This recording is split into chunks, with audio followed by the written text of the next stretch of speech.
It's true that wine and cheese pair well together, but it's also important to pair the right wines with the right cheeses to get the best results. And today is National Wine and Cheese Day, and Renee Allen from the Wine Institute of New England is sharing some great pairings with us. I can't wait, and I can smell all the cheeses. It's very cheesy in here. So I'm sure in the summer you go to lots of, everyone's having outdoor parties and people are having lots of wine and cheese, but we might be doing it wrong sometimes, so we're here to learn. All right, let's not say wrong, though. Let's be gentle about that. Because honestly, I almost feel like saying all wine goes with all cheese. And I would like that. It almost does. It almost does. What I would say is that there are a few things you want to be careful about. Okay. And a few tips that'll help get a better, experience. Sure. So, first of all, white really should be making a bigger statement than reds when it comes to cheese. Especially, especially when it comes to younger, softer cheeses. Okay. So when we talk about pairing wine and cheese, you want to talk about two things with the cheese, the texture and the intensity, and both of those are affected by aging. So we're going to start here with the young cheese. Okay. This is a bloomy rind Cravanzina, which is an Italian cheese,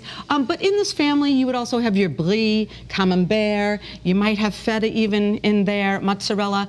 They're little to no aging cheeses that have a very soft texture. And with those, you really want to go with a nice, crisp, high-acid wine. And there's so many that would go. That's why it's hard to go wrong. I love sparkling wine. What does crisp high-acid mean? Crisp high-acid. So grapes have acid in them naturally.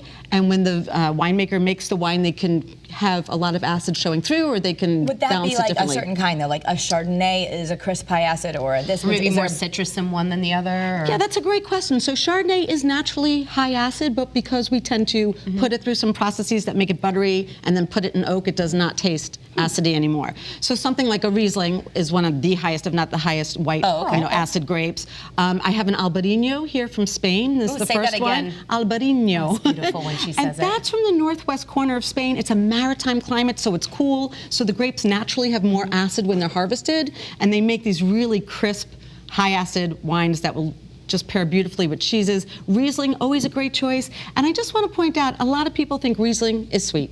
But Riesling can be made anywhere from dry to sweet, sparkling, and all of these on the table are dry. This Riesling here from the Finger Lakes, Dr. Constantine Frank, is dry, and it would pair beautifully. It has a little bit more of a mouthfeel than the Albarino. We're starting to get some other phenolics, and it could even go over into the next category, which we'll move on to. Okay, so the next is the next kind of cheese here? Right, it's starting to age a little more, or we've done something to it. So here we have a raclette. It's considered semi-firm now.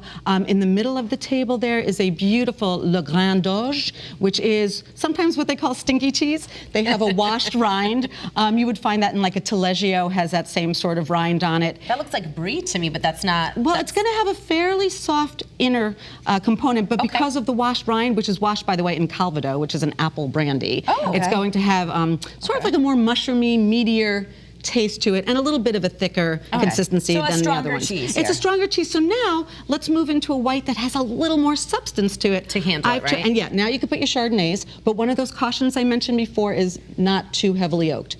You don't want really oaked wines, especially whites with cheese. This is a Gewürztraminer from Alsace, France, and it's very voluptuous. It's got more mouthfeel than the first two whites we talked about. It's got a lot of floral aromatics, definitely has some spice, some fruit as well. It would pair beautifully with any of your alpine cheeses, your semi-hard cheeses, your washed rind cheeses. But you're also now allowed to move into the reds. Ooh, when I say allowed, anything goes, but this is what we're suggesting. So if you have a stronger cheese, you can move into red. Now, if some people are confused by, I wouldn't know if I walked into a wine store which is which. Can you ask the wine store, I need something that's a little more acidic, or I need something that's a little more... Absolutely, yes. They should know what's the high acid. Tell them you don't want anything too oaky. When it comes to the reds now, you want to be careful not to have too many tannins. That's the other caution. Tannins do not mix well with cheese. They just won't make for a very good experience. So I've picked a Pinot Noir out of Napa. It's got low tannins. It's very elegant, very subtle. It also has that mushroomy quality to it that pairs very well with the cheese. More semi-hard cheeses here. I have a Garrocha from Spain. I don't want you to run out of time. So your last category. Last category is going to be the hardest cheeses, right? So now we have things like Parmigiano. I have a Piave here on the plate. And now you've got the most intensity. You've got amino acid crystals in there. You can go with bigger reds, but again, careful of the tannins. I've picked a Brunello and a Zinfandel, which not everybody thinks to do because it's such a big wine, but it does not have over-the-top tannins. We do it's great. Parmesan cheese for an appetizer with a Zinfandel. It's delicious. Perfect it enhances your wine. It enhances the cheese taste. So this Renee knew what that Renee was We're saying. right in sync. That's good. To learn more about Renee and the wine courses she offers, you can visit wineinstituteofnewengland.com.